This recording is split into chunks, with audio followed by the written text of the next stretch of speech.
केदारनाथ उपचुनाव के लिए कांग्रेस ने प्रत्याशी के नाम से नहीं हटाया है अभी तक पर्दा।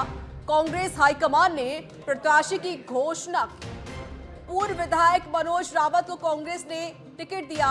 कांग्रेस के वरिष्ठ नेता हैं मनोज रावत। लंबे समय से मनोज रावत के नाम की चर्चाएं चल रही थी। पर्यवेक्षकों ने सर्वे के बाद हाईकमान को नामों का पूरा पैनल भेजा था। कांग्रेस हाईकमान ने मनोज रावत के नाम पर मोहर लगाई है। 20 नवंबर को होना है केदारनाथ में उपचुनाव। तो देखिए, जो पर्दा लगा हुआ था प्रत्याशी को लेकर, लेकिन अब कांग्रेस पार्टी ने उस पर्दे को ही हटा दिया है और मनोज रावत के नाम पर मोहर लगा दी गई है।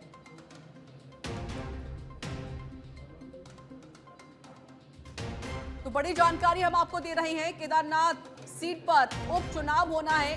20 नवंबर को उपचुनाव होगा। अब इसको लेकर कांग्रेस पार्टी ने प्रत्याशी के नाम का ऐलान कर दिया है। मनोज रावत के नाम पर आखिरी मोहर लगी है, यानी मनोज रावत केदारनाथ सीट पर प्रत्याशी हैं। कांग्रेस के वरिष्ठ नेता हैं मनोज रावत। लंबे समय से मनोज रावत के नाम की चर्चाएं चल रही थी। पर्यवेक्षकों ने सर्वे के बाद हाईकमान को पूरे नामों का पैनल भेजा था, जिसमें से मनोज रावत के नाम पर आखिरी मोहर लगी।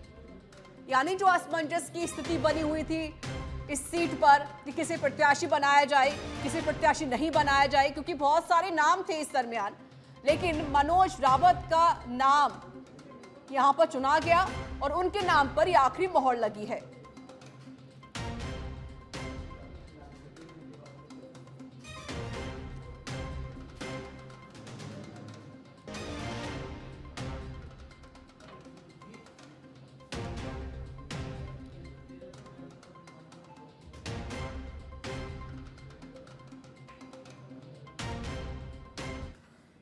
और उत्तराखंड के मुख्यमंत्री पुष्कर सिंह धामी की ओर से सैनिक स्कूल घोड़ाखाल के वार्षिक समारोह का वर्चुअल माध्यम से संबोधन किया गया।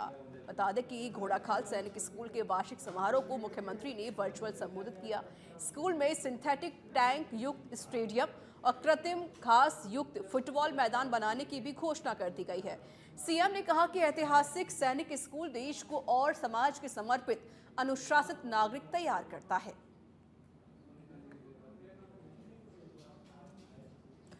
और हरियाणा के दौरे पर रहे सीएम नायब सिंह सैनी पतंजलि आचार्य कुलम के वार्षिकोत्सव में शिरकत की। कई संतों ने वार्षिकोत्सव में शिरकत की। योग गुरु स्वामी रामदेव, आचार्य बालकृष्ण, अखाड़ा परिषद अध्यक्ष महंत रविंद्रपुरी शामिल हुए। आचार्य महामंडलेश्वर स्वामी अवधेशानंद गिरी समेत कई गणमान्य लोग शामिल हुए हैं।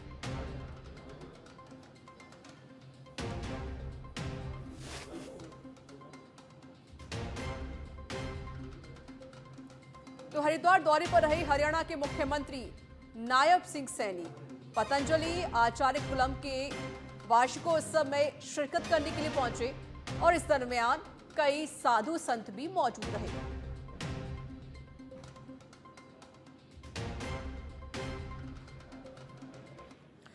और हरियाणा के मुख्यमंत्री नायब सिंह सैनी आज हरिद्वार दौरे पर रहे। हरिद्वार पहुंचे नायब सिंह सैनी ने पतंजलि के शिक्षण संस्थान आचार्य कुलम के 12वें वार्षिकोत्सव में शिरकत की।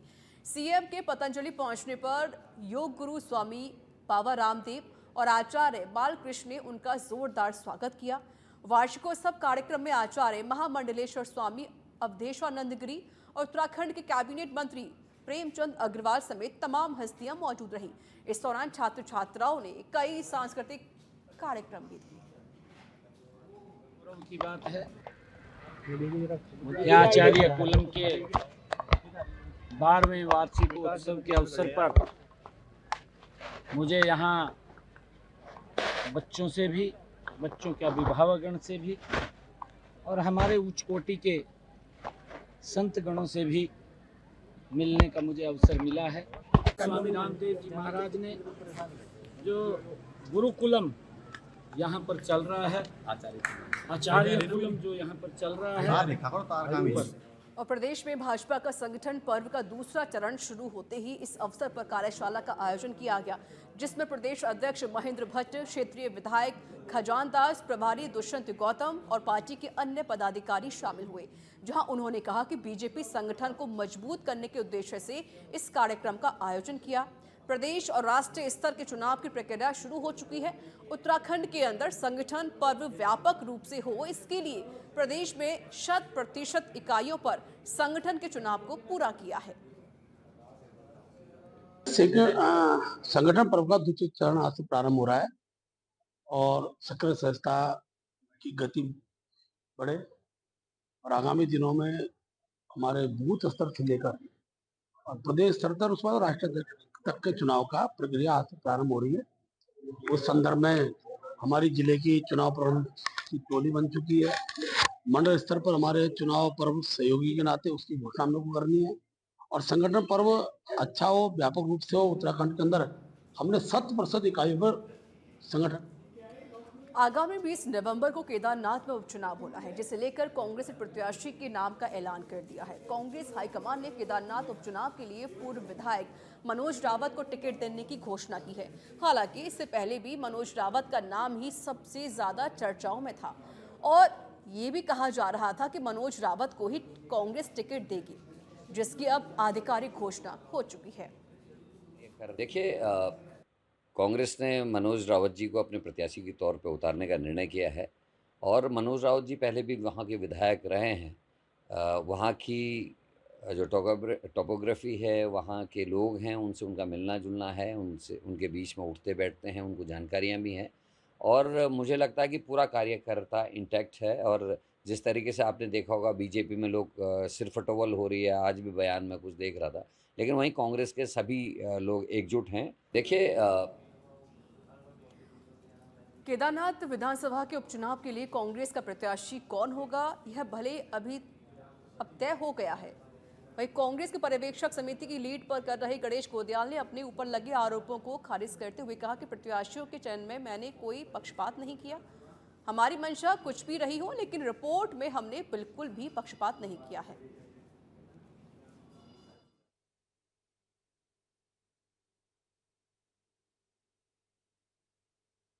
बात को नहीं मानता कि कोई पक्षपात, एक बाल बराबर का भी पक्षपात प्रभारी के तौर पर मेरे द्वारा या मेरे टीम के अन्य सदस्यों द्वारा किया गया। हमारी अपनी मंशा कुछ भी रही हो, लेकिन रिपोर्ट में हमने वही लिखा जो वहाँ पर हमने लोगों से पूछा और जो लोगों ने कहा। इसलिए जिस किसी व्यक्ति का भी ये कहना है वो जानकारी से, उनको जानकारी नहीं होगी या वो दावेदारी कर रहे होंगे लेकिन वो गए ही नहीं वहाँ, तो इसलिए किसी ने कह दिया, उन्होंने भी कह दिया होगा। मुख्यमंत्री पुष्कर सिंह धामी एक सशक्त भू कानून को लेकर सख्त हो चुके हैं। प्रदेश में भू कानून को लेकर भाजपा प्रदेश संगठन में खासा उत्साह नजर आ रहा है। प्रदेश सरकार पूरी रूपरेखा लगभग तय कर चुकी है। भाजपा के प्रदेश मीडिया प्रभारी मनवीर सिंह चौहान ने बताया कि भू कानून की रूपरेखा तय हो चुकी है और जल्द ही उसे लागू भी कर दिया जाएगा। इस तरह उन्होंने भू कानून को काफी अहम बताया है।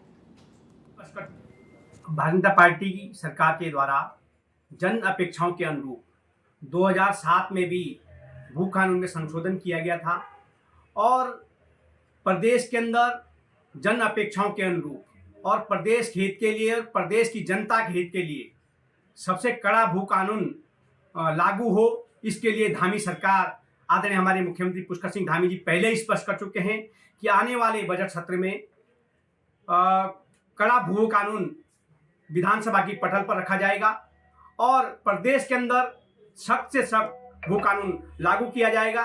लेकिन जिस प्रकार से कांग्रेस जो भू कानून के बनाने के लिए समिति का गठन किया गया था, उसकी रिपोर्ट को सार्वजनिक करने की बात कर रही है, तो मुझे लगता है उस समिति की रिपोर्ट को साबित करने के लिए कांग्रेस को भी थोड़ा इंतजार। खबर उत्तराखंड के पौड़ी से बता देते हैं, जहां पर श्री कंडोलिया देवता मातृ पितृ विहीन कन्या शिक्षा ट्रस्ट के जरिए कंडोलिया पार्क में मातृ पितृ विहीन बालिकाओं को छात्रवृत्ति प्रदान की गई। संस्था के जरिए साल 2019 में यह छात्रवृत्ति योजना प्रारंभ की गई थी। वहीं अब तक ट्रस्ट की ओर से 105 मातृ पितृ विहीन मेधावी छात्राओं को छात्रवृत्ति प्रदान की गई है। बहुत सारे बच्चे ऐसे हैं जिनके माता पिता दोनों जीवित नहीं होते, या फिर पिता या माता में से कोई एक जीवित नहीं होती, और उसके कई कारण हैं। आपदाएं यहाँ बहुत आती हैं, मोटर एक्सीडेंट्स हैं, जानवरों से जंगली जानवरों जो है लोगों को मार देते हैं, बीमारियां हैं, lack of physical medical facilities हैं। तो ऐसे में ऐसे बच्चों की संख्या बनी रहती है। इसमें हम अपनी पढ़ाई में इन्वेस्ट करेंगे। जैसे कि आप सबने हमारे साथ इतना अच्छा सहयोग किया है, हमें इतना अच्छा दिया है और हमें किसी चीज़ की कमी ना हो, इसलिए आपने ये सब प्रोग्राम रखा है। मुझे ये ट्रस्ट काफ़ी अच्छा लगा और मैं इसे अपनी स्कूल की पढ़ाई को आगे करने के लिए, और मेरा इंटरेस्ट गेम में ज़्यादा है, तो मैं अपने गेम में ज़्यादा इंटरेस्ट कर रखती हूँ।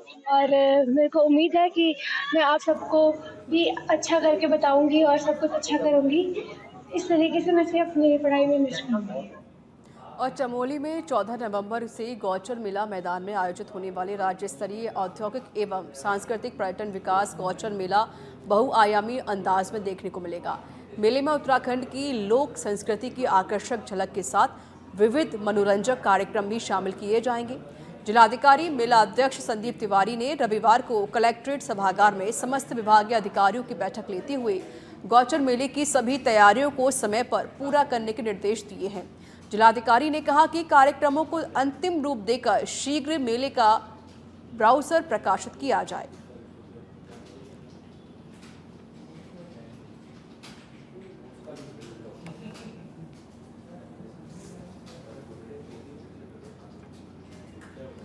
और वहीं प्रदेश में बढ़ते जाम की समस्या को लेकर आरटीओ ने लोगों को जाम से निजात दिलाने के लिए लगातार प्रयास कर रही है। ऐसे वाहनों के विरुद्ध कार्रवाई की जा रही है जिनसे शहर में जाम की स्थिति उत्पन्न होती है।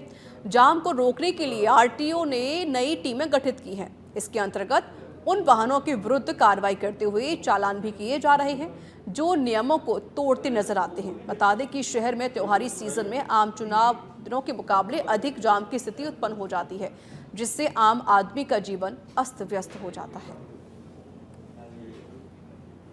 ऐसा है जो कि हमारे देहरादून संभाग के अंदर जितने भी मुख्य शहर हैं, चाहे वो देहरादून हो, हरिद्वार, रुड़की, ऋषिकेश, त्योहारी सीजन में भीड़ भाड़ काफी हो जाती है। उसको देखते हुए हम लोग ये सुनिश्चित कर रहे हैं कि जो पुलिस बल है, पुलिस के साथ समन्वय करके ऐसे वाहन जिनके की संचालन से अक्सर जाम की स्थिति उत्पन्न होती है और जो प्रतिबंधित है मुख्य क्षेत्र में, जैसे कि ई रिक्शा या ऐसे विक्रम संचालक जो कि एक ही जंक्शन पर या एक जगह झुंड बनाकर सवारी बैठाने का प्रयास करते हैं, उनके विरुद्ध।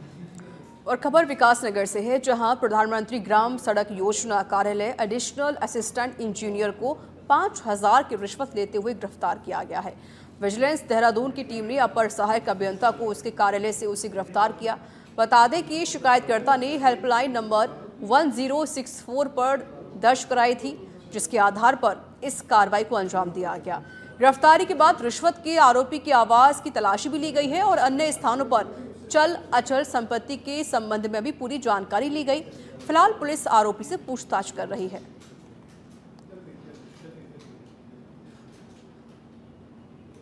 और उधम सिंह नगर के गदरपुर में गुलर भोज में विधायक अरविंद पांडे ने सड़क मार्ग का डामरीकरण का शुभारंभ किया। 3 किलोमीटर के इस सड़क मार्ग को करीब 45 लाख की लागत से बनाया जा रहा है। विधायक पांडे ने कहा कि गदरपुर विधानसभा क्षेत्र में जनभावना के अनुरूप कई विकास कार्य किए गए हैं। यह कार्य भी इसी का हिस्सा है।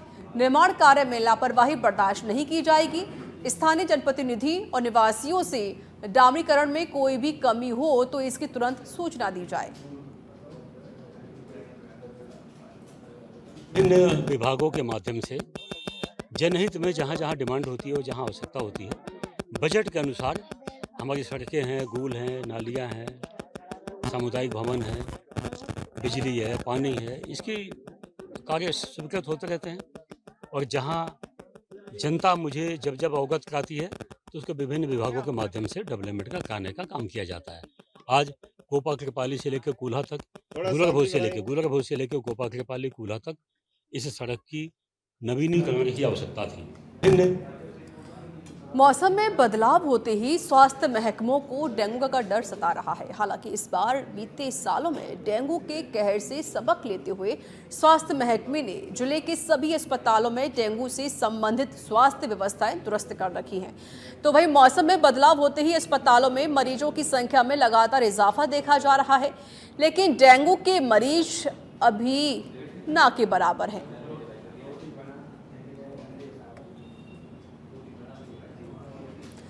और टिहरी जनपद के प्रतापनगर स्थित उपली रमोली के 11 गांव की शराबबंदी में शामिल हो गए हैं। इसके साथ ही उन्होंने बाकायदा समिति बनाई है जिसमें कई फैसले लिए गए हैं। इस दरमियान नशा नहीं संस्कार 2 के स्लोगन के साथ शादी के कार्ड छापने पर भी सहमति बनी है।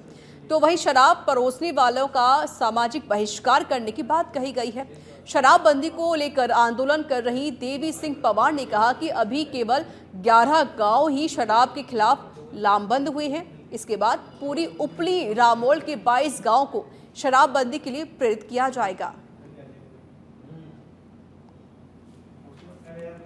धन्यवाद केशव राव जी। और हम इस मुहिम को इसलिए चला रहे हैं कि हमारा समाज जो गर्त की ओर जा रहा है, नशे की प्रवृत्ति में हावी हो रहा है, उसको रोकथाम करने के लिए हमें हर ग्राम पंचायत में मातृशक्ति और नौजवानों और बुजुर्गों का साथ मिल रहा है। और यह एक शराब क्या, ये ऐसा भी शराब हो गया है कि भविष्य में आने वाली पीढ़ी नशे ही में झूलेगी और कहीं विकास कार्य नहीं दे पाएगी और स्वयं का विकास भी नहीं कर पाएगी। तो इस मुहिम में जितने गांव ने हमारा समर्थन किया, बुड़कोट, मोहलिया, बेलडोगी और कंडियालगांव उपला ग्राम पंचायत नई बनी है और वो भी बधाई के पात्र। उन्होंने फुल पुरजोर सहयोग देने का काम किया है। और पूर्व में जो कंडियालगांव ग्राम पंचायत है सयान खोला वाली, उन्होंने भी पूर्व हमें भी सहयोग दिया और वर्तमान में समय में सहयोग पांडगांव और महलों में भी आज हमारी बैठक थी, वहाँ पर हमारी समिति बनी है नशा मुक्ति।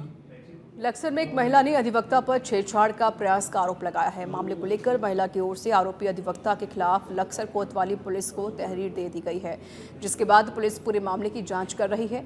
महिला ने बताया है कि उसका और उसके पति व ससुराल पक्ष के लोगों के साथ न्यायालय में मामला चल रहा है।